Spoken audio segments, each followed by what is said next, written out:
IU basketball in a bit of a recruiting rut right now, but what does the future hold for them? They may be missing out on guys on 2023, but building some important relationships in 2024. You are Locked On Hoosiers, your daily podcast on the Indiana Hoosiers. Part of the Locked On Podcast Network, your team every day.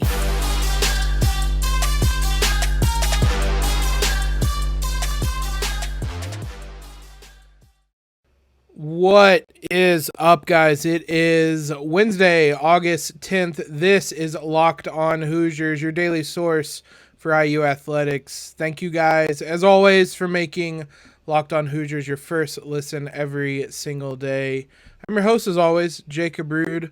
And we have our weekly episode with Jason Jordan, recruiting director for Sports Illustrated, coming up. That'll be our first two segments, and then we'll come back at the end to talk some fall camp stuff for football, a little bit of Big Ten media rights update here at the end. So let's throw it now to our conversation with Jason.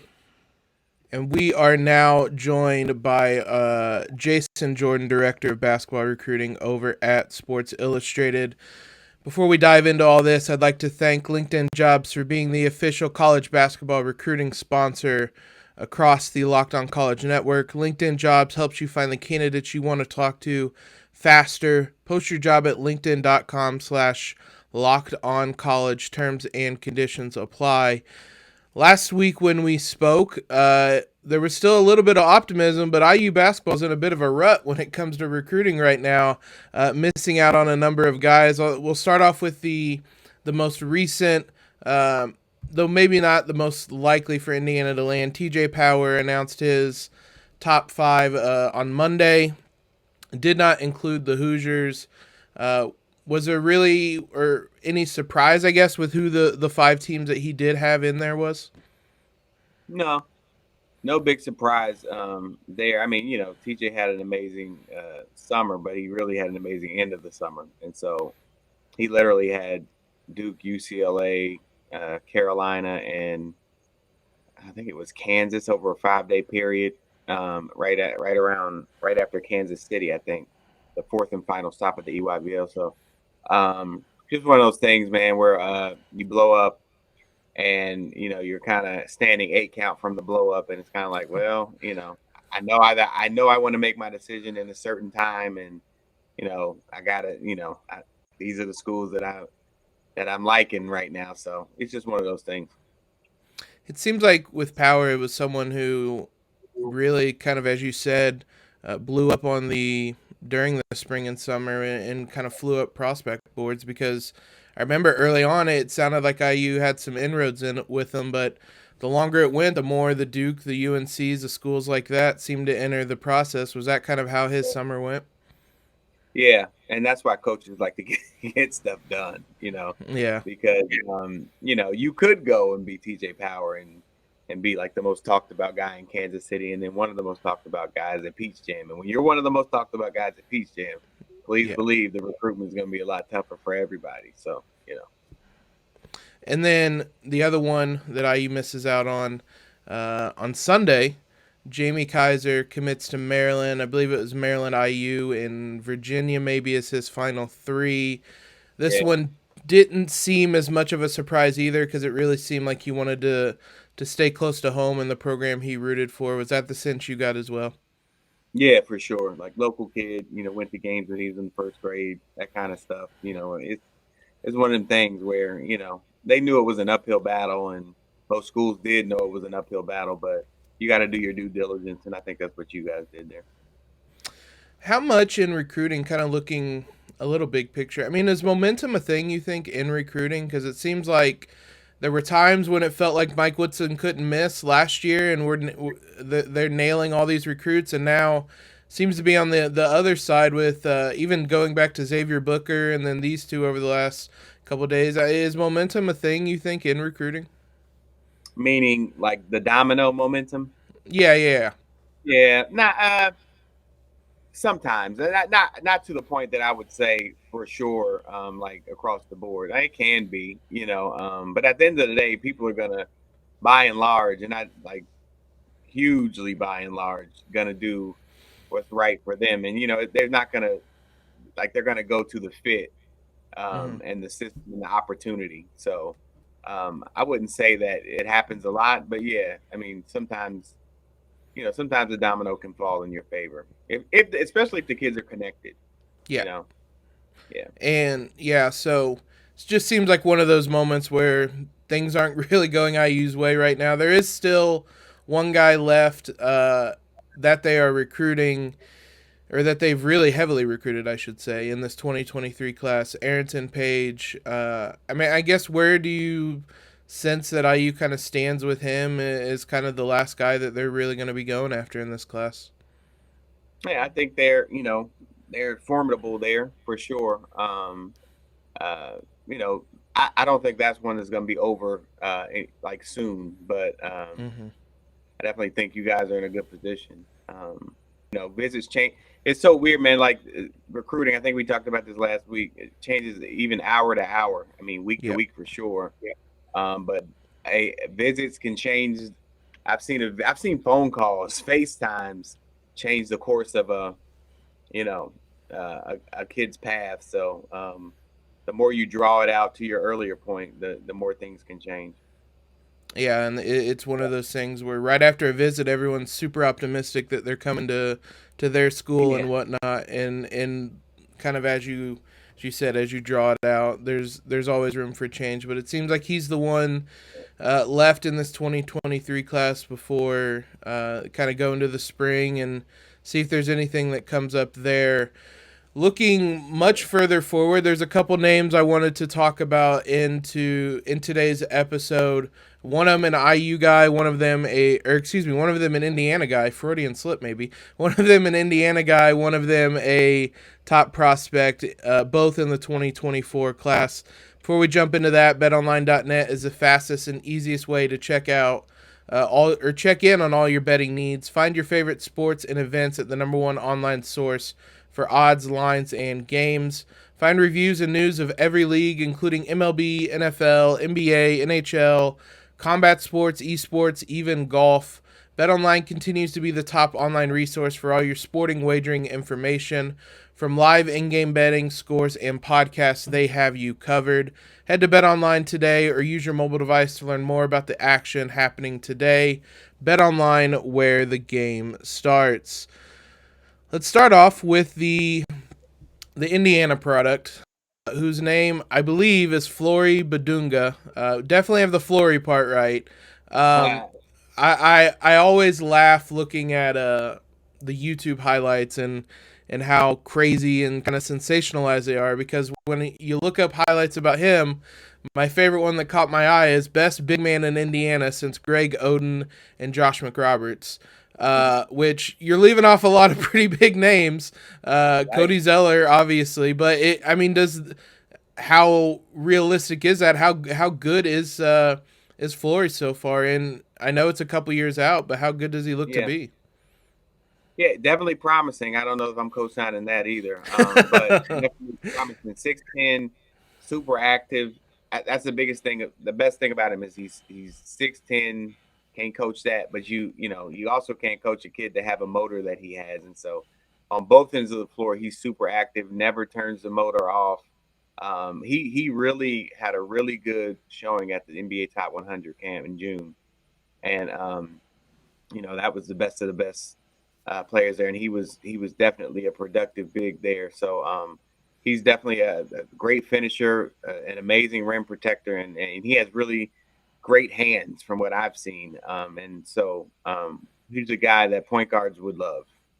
So he's gonna always finish the play. He's gonna catch the ball, and he's gonna finish. And he's a strong rebounder as well. So definitely a guy who's going to check off a lot of boxes, and a guy who's going to give you that post presence on both ends of the floor that coaches are always looking for. Is he a bit more of kind of a traditional big man than maybe like a Xavier Booker? I know the two of them played one Yeah, another during the summer. yeah, more so than Xavier. Yeah, for sure. He was he had an amazing summer on the Adidas 3SSB. Just a guy who definitely gets physical down there in the paint on both ends of the floor, and knows how to use his body, knows how to absorb contact, finish through contact. So definitely a guy I was definitely impressed with this summer. And with a prospect kind of this far out, is there really any sense of like where IU stands with a recruit like Flory, or is it just one of those things that's so far out that you're almost in kind of the fact finding stage still as a prospect? Yeah. So for the 2024, it's actually not that far out. not Yeah. anymore, because kids are starting to commit a little earlier with the transfer portal going crazy. Excuse me. So I definitely Indiana is definitely a contender for sure. But now, will he pull the trigger immediately? I don't think that's good. I don't think that'll happen in the immediate future, right? Like I think he's gonna go through the process. I think that's what I've been told on back channels. Like it's not gonna happen soon. So definitely a longer way to go on this one. But I mean, you could be a lot worse than being in a good position. So you guys are in good position. I think they're gonna take that win for now. Yeah, I was gonna say it seemed like one of the problems IU had with a number of recruits in this specific kind of recruiting cycle for 2023 was not having built the relationships early on, especially with someone like Xavier Booker, which it seems like that's what they're doing with someone like Flory and a number of these other guys, is kind of building those relationships early and Right. Right. hoping to kind of rely upon that when he does come around and commit. Other name I wanted to talk about was Liam McNeeley, someone we've talked a little bit about on the podcast otherwise, but scheduled an official visit to Indiana for late September. I guess first off, just what type of prospect is he? I love Liam, one of the best players I saw at Peach Jam. He starred for Drive Nation playing with Justin McBride. And before Peach Jam, he was playing with Ron Holland, who's one of the best players in the 2023 class. So, but to be a standout on that team is, saying something in and of itself. But he might have been, well, Justin had an amazing Peach Jam, but Liam was definitely the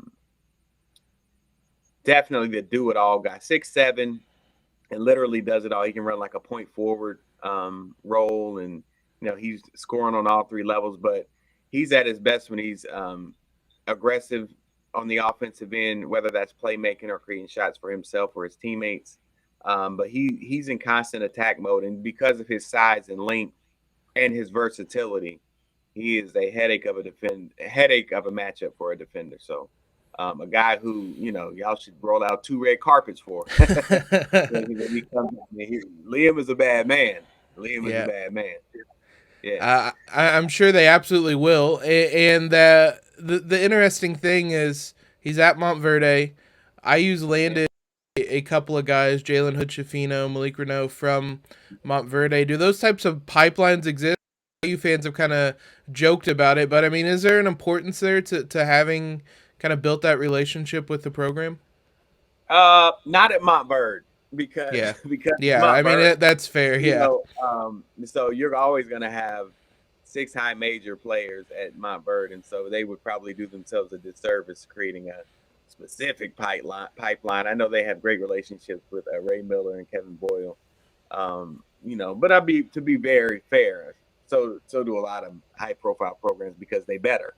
Yeah. But this is, this will be his first year at Montverde. I mean, that's only going to enhance him because he's going to play for a traveling all-star team. I mean, they're insanely loaded again, right? Where have we heard that before? But I think, Kevin Boyle is one of the greatest basketball minds on any level. He's one of the best coaches for sure. You ask anybody. And that's probably going to take Liam's game to the next level. So, he's a guy that, it's a great thing that you're getting him on campus now. I don't think his recruitment will be over anytime soon. So it's good that you're getting these inroads early. Are there, to that point almost, are there kind of any early leaders in the clubhouse, or is this a a long road we have ahead of us. Yeah, long road ahead. Talk to mom from time to time. Yeah, no, definitely not in the leader stage. Yeah. That's far out. That's far out. Yeah. Well, awesome stuff here, and appreciate you coming on as always. You can find his work over at Sports Illustrated. His Twitter is right there, as you guys can see, at Jason Jordan SI. Jason, looking forward to doing this again next week.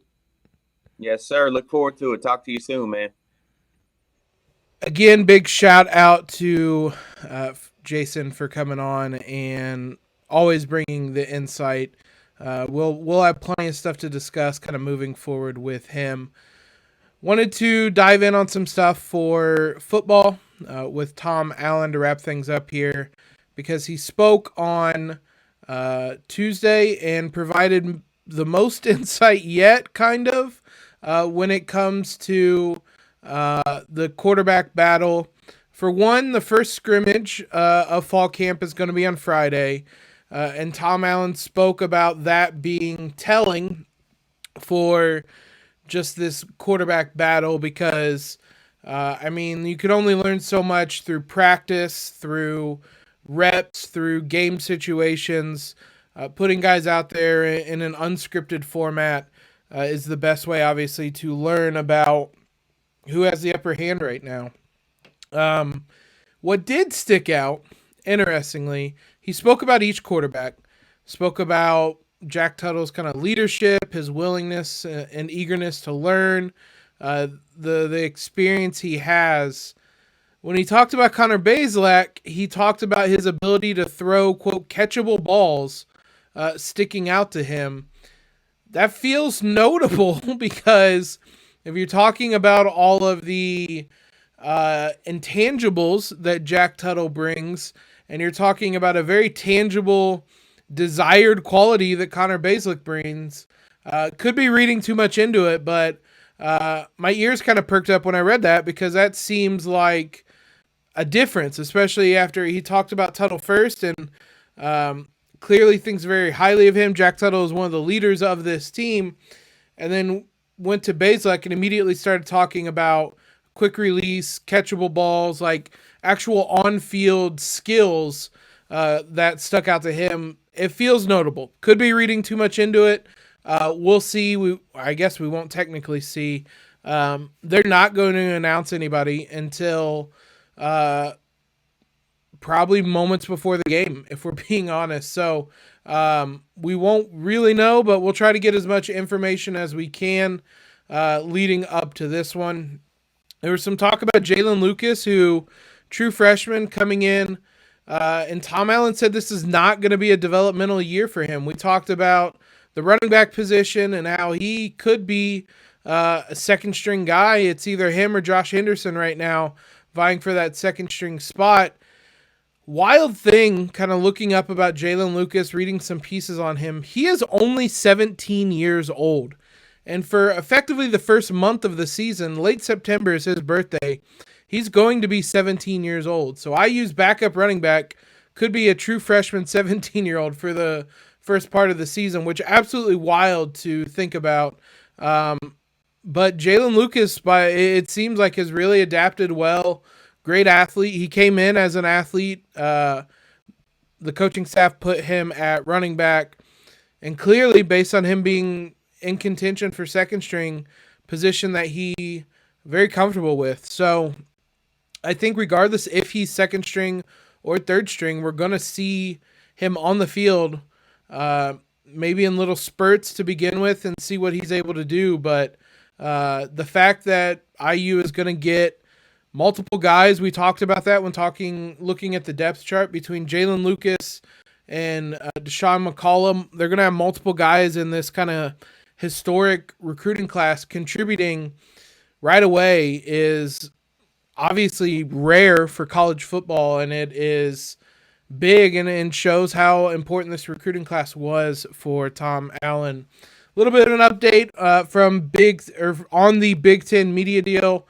Front Office Sports had a piece on Tuesday adding some more insight Big Ten is expecting this deal to be about $1.5 billion, which is the other day when we discussed it, the figure that I kind of figured it would fall around between 1.5 and 2 billion, which means that UCLA and USC brought about $500 million increase to the table, bringing their programs obviously have a huge reputation, but bringing that Los Angeles market with it.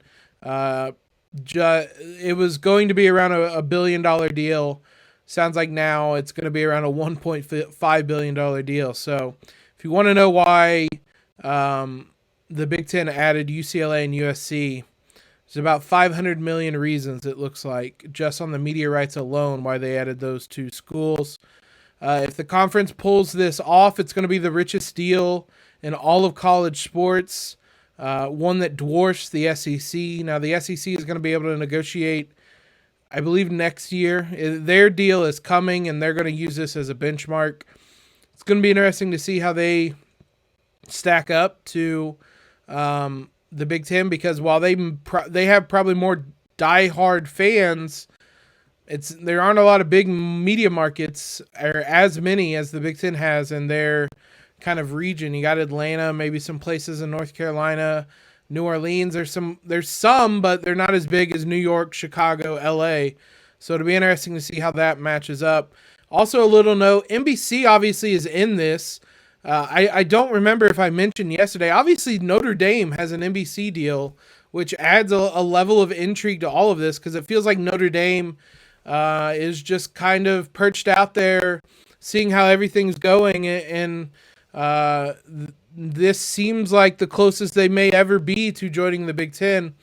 NBC, though, sees this, quote, as a perfect 1-2 punch with Notre Dame football to have Big Ten football in the evening or at night.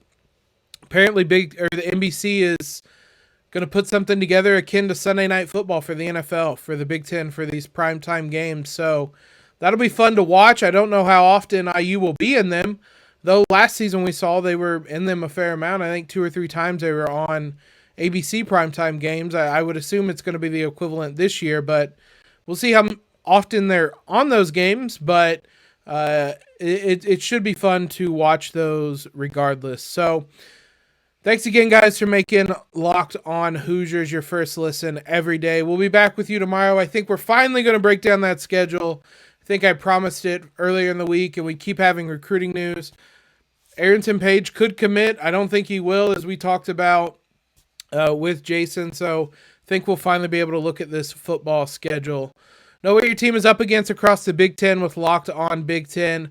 Every day, host Nate Dickinson and the local experts of Locked On take you across the Big Ten in 30 minutes. Make Locked On Big Ten your second listen.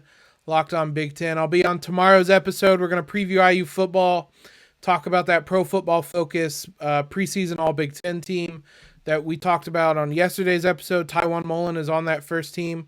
You can go back and listen there to hear what we had to say about that and some of the honorable mentions for IU. But you can listen tomorrow to Locked On Big Ten to hear an IU football preview with kind of a neutral standpoint with Nate and get his thoughts on IU. So be sure to follow us on Twitter if you have not already. Subscribe to the podcast. Leave a quick rating and review, all of that. Most importantly, though, guys, I want everybody listening to have a terrific Wednesday in LEO.